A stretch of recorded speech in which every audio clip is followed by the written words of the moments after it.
In today's podcast, we're going to be talking about a studying system which you should and you really can implement into your flashcard study in order to maximize your study efficiency and get those better marks.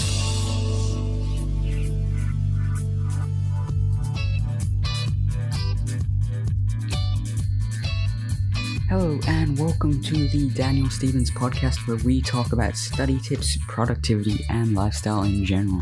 So I'm sure for a lot of us, flashcards are pretty commonly used in our studying. We use them in order to really take advantage of the simplicity of these flashcards and how they really help us memorize different topics and different questions. And for a lot of us, we are probably studying the way I used to study, with flashcards, and in this system is simply, I would make a deck of flashcards, maybe say 50 cards on a simple subject. So let's say chemistry. I made a deck of flashcards about chemistry, and what I would do is I would go through this deck of cards and I would read the question that I wrote on one side, and I'd say, okay, what's the answer to this question? And then I would try and answer it in my head or spoken out loud, either way, and then I'd flip it over and see if I was right. Now, if I was right, then yeah, let's go. Good job, me.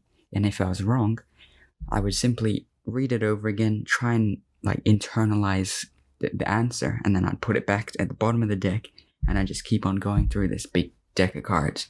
And this does, to an extent, work. I mean, it does use our knowledge of flashcards, right? But it doesn't have a good study efficiency. There's better ways to do it. And there's better ways to ensure that we get this study efficiency to the maximum, that we're really using flashcards effectively. And this is a system that is called the Leitner System, developed in the 1970s by a German scientist named Sebastian Leitner. He really implemented this principle into studying flashcards. And what this principle relies on is a concept which I'm sure a lot of you have heard of, if not all of you, which is spaced repetition. And it's really ingenious, this technique, because it simplifies spaced repetition really simply for use with flashcards. Now, for those of us who use online flashcards, maybe Anki or Quizlet, things like this, this system won't necessarily apply, as these apps effectively do the same thing. But for those of you who like to create handmade flashcards and like to write it out, maybe for topics such as physics, especially for me, I feel like I have to write them out, because typing up these questions online can be a bit difficult. So writing it out really helps out.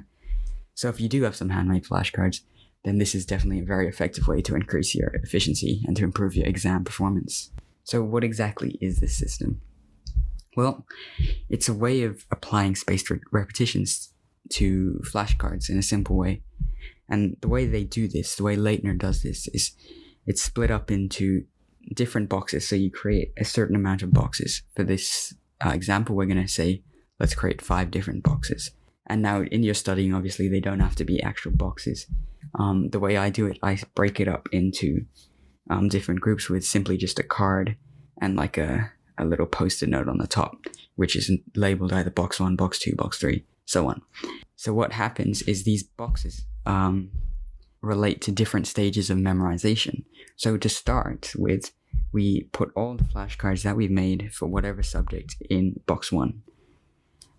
Now, we go through this box the first day and we try and answer all the questions. Now, if we get it right, we take it and we put it in box 2. If we get it wrong, we leave it in box 1. Now, as we go on, these cards will be split up into different boxes. So once we've done box 1 and we've done all of them, then we do box 2. And if we get a question wrong in box 2, then it goes to box 1. For box 3, if you get a question wrong, it goes to box 1. And for each one, it always goes up 1 or goes to box 1, depending on if you get it right or wrong. Now, you might ask, well, what does each box correspond to? You said it corresponds to this different stages of memorization, but what does that actually mean?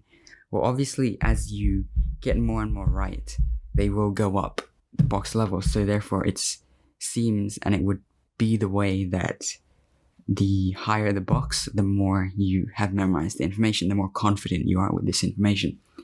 So in order to apply spaced repetition to it, what Leitner does is he says that each box will be repeated a different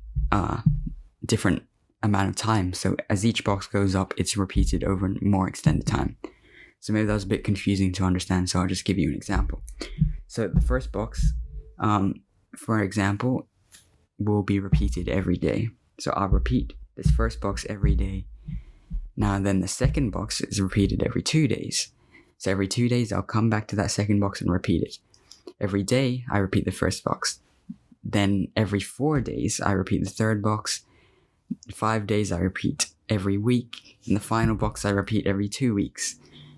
Now, obviously you can extend these times, or you can reduce them depending on how much time you have to study, or depending on when your test is coming up. But regardless, the general idea when you're splitting up these time periods is that as the box number increases, the time period approximately doubles. So each time, the time period in between is basically doubling. It doesn't have to be exactly that, but it's just a general idea just to help you out when you're deciding the time periods which you're using. Now, that is the basic system, and that's how it works. So you can already get into it and start using it right now.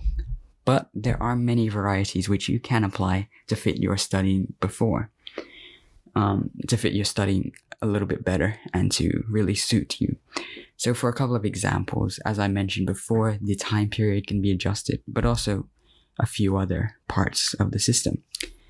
So for example, rather than each time you get a question wrong, it goes back into box number 1.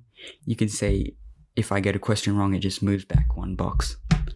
So if you get a question, for example, in box 4 wrong, rather than it moving to box 1, you simply move it to box 3. This just makes it a little less annoying sometimes if you get a question wrong in the highest box and it goes all the way back to 1, and it's simply because maybe that day you just weren't thinking. Although I would suggest that you use this with care, because sometimes it goes back to box 1 for a reason, right? But regardless, you get to choose and you can experiment with this. Another adjustment you can make is the amount of boxes you have. So whilst I was saying the original Leitner version uses 5 boxes, you can probably, I would suggest, use anywhere between 3 to 7. Any less than 3 to 7 is probably going to do more harm than good, so I would avoid going out of that. But obviously having more boxes means longer repetition times. So maybe if your test is in a month, maybe you can use more boxes. And maybe if your test is in a couple of days, you'd want to use less boxes. That's just a general idea. Obviously, you can adjust that to your taste and reflect on how it works with you.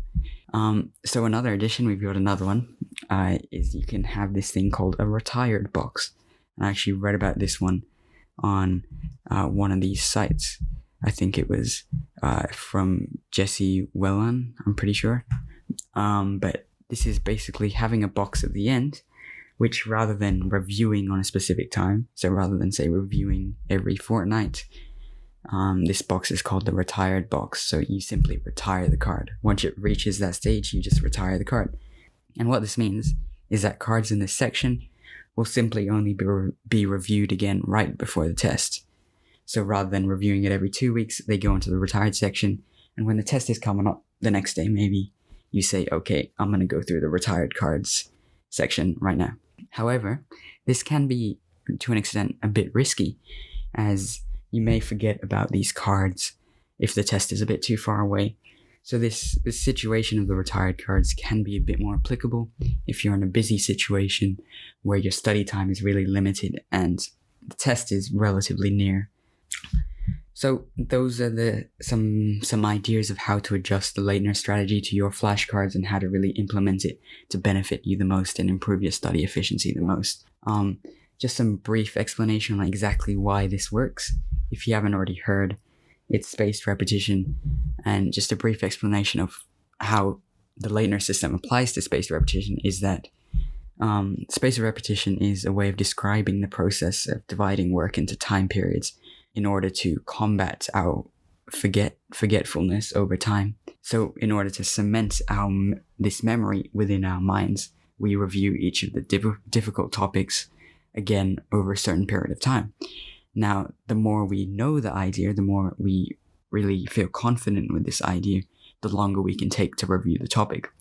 And the Leitner system does this pretty simply by having these different boxes. So that's it.